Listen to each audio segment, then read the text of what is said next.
Got it? Yeah. That's what you got to do. And just leave it there. So start talking? Yeah, just start talking to it. It's like you're hanging out. Hey, I'm Bill Ziegler, Williams Financial.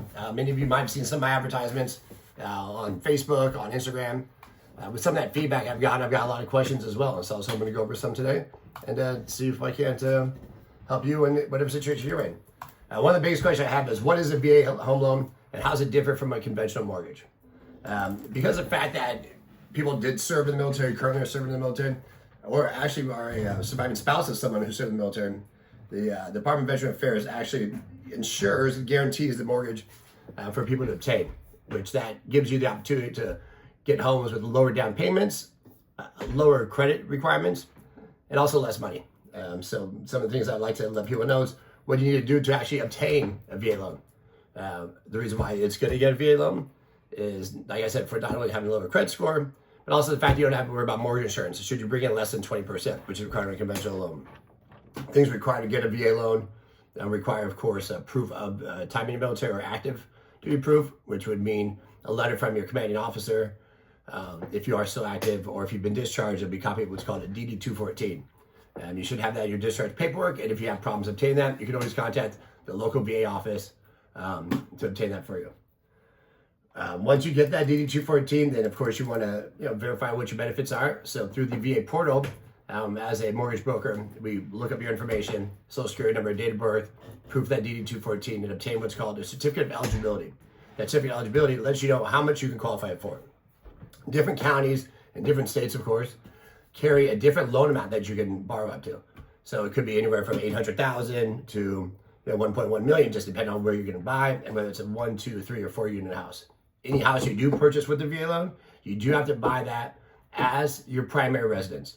You can buy a fourplex as long as you're going to occupy one of the properties. If you are buying a single family home, you have to have proof that you're going to be moving there and living there for at least the first, 12 months. I think that's it, 12 to 24 months. I can verify that shortly, but I'm pretty sure it's 12 months. Let's see. Eligibility. This is my ergonomic keyboard my good friend Chris Cup loves. He wants me to get one for his birthday. Yes, you got to be in there for 12 months. I was right, as always. So, yeah, thank you. So that is accurate. Once you move out of that property, your VA loan will be tied to that property unless you refinance your conventional loan, FHA loan, or any other type of mortgage. And because you do have that one VA loan, does not mean you can't buy another property using your VA loan benefits. Once again, you want to submit the DD-214 to your lender, or to me, of course. And what I would do is I'd go through the VA website. I'll find out what your eligibility is that's remaining, and then you could have the potential to buy another VA loan, buy another home using a VA loan, which means you might not have to put money down, just depending on how much you borrowed and what the actual guaranteed loan amount is. That guaranteed portion is what the Department of Veteran Affairs will return to the lender should you default.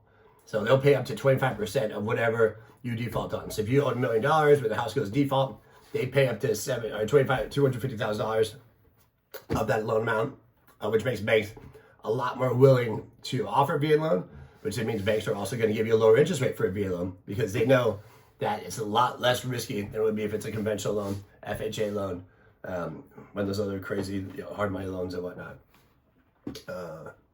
And yeah, like I said, you need to get your certificate of eligibility to buy a home.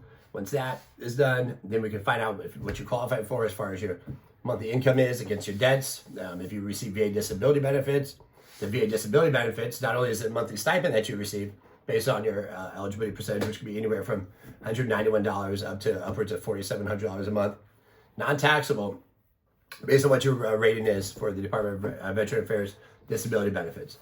And as far as I know, pretty much anyone who's ever fired a gun and basic training should get at least 10% for tinnitus, anything of the sort, hearing-wise. So it's definitely something to look into. And one thing also, just to, bump around, people who have 10% disability, 30%, 70%, up to 100%, a lot of them feel like they're not injured enough to increase their level of rating. So you might have had a fellow service member who might have passed away,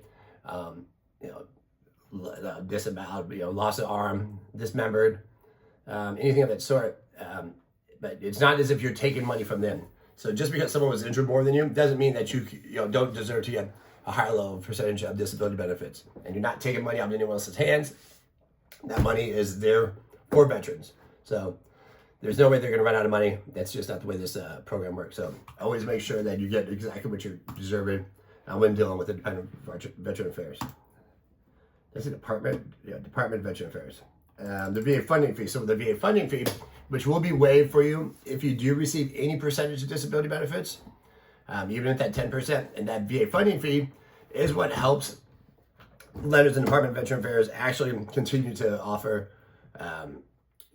the VA benefits that you do receive. So the VA funding fee is one of the two major funding or factions that create the monthly the revenue for the Department of Veteran Affairs to distribute money. So don't feel like you're just because you're getting disability benefits that you're taking from someone else.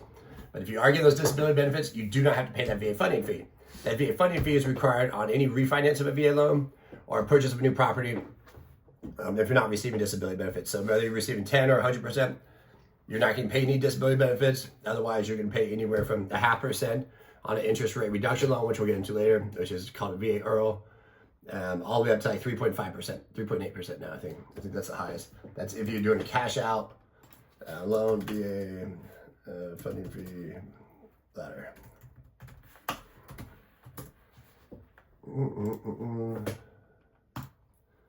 Yeah, I'm sorry. It actually still only goes up 3.3%. I know they're talking about raising it, but the highest you'd ever pay, will be 3.3%. That's on a cash out loan or purchase loan after you've already used your VA eligibility for the first time, and unless you're receiving disability benefits. So that's quite a chunk of change. So just getting that 10% VA disability benefits on a $500,000 house, you're looking at saving $18,000. So it makes a whole lot of sense on top of also getting the money that you're deserving. Which in all reality is every veteran should be getting money for VA benefits, free college and stuff like that, but that's nothing I can personally do.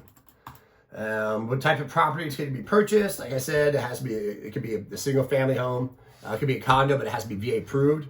It's a big thing that the HOA has to go through in order to have people obtain that VA loan. You can do, like I said, multi-unit properties, 2, 3, 4. You can't buy a commercial property and you can't buy a house with the intention of renting it out.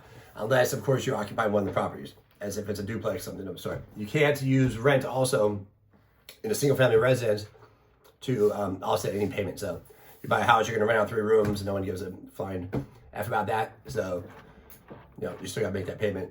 After that, then get the money from whoever lives with you. VA loan requirements. Now, the Department of Veteran Affairs does not have a limit to the credit score, so it's all lenders. So it's like what they call is LLPAs. It's the loan level price adjustments. So each lender will have their own guidelines as far as what they will lend on. So, most banks will lend on credit score of 620 and above. It just depends on what that bank is going to charge. Like Carrington might charge one thing, Freedom will charge something else. Freedom is not a good lender. They're just all about themselves, but that's another story for another day. Misconception about VA loans. A lot of people don't know how easy it is to actually get a VA loan. The income requirements are less intrusive. The credit scores are lower as far as getting those, and the overall underwriting guidelines are a little bit more simple. There are things for a VA loan that you don't have to do on conventional loans, which is certain types of inspections you have to get. You have to have like your water heater strap, smoke detectors, carbon monoxide detectors, basically anything that a normal person would want in their home anyways to avoid something bad happening. If there is a fire, God forbid there's an earthquake and your water heater takes a roll down the street and burns up everybody, you want to have it strapped in. So it's kind of weird that that's something that they require you to do, even though it makes more sense. Other benefits for veterans beyond home loans, disability compensation, education assistance, medical accessibility through the different VA hospitals. Around here, Loma Linda, Long Beach. And every other city or major city normally has a hospital or some sort of eligibility place or not eligibility, but a caretaking place for a veteran. So check that out. If you have any questions, reach out to me. It'll be really me and not my AI guy, which love to cry chat all the time. So the only thing I'm going to be cry chopping is interest rates and the competition. So take care, God bless, and holla at your boy. No gang signs, holla at your boy.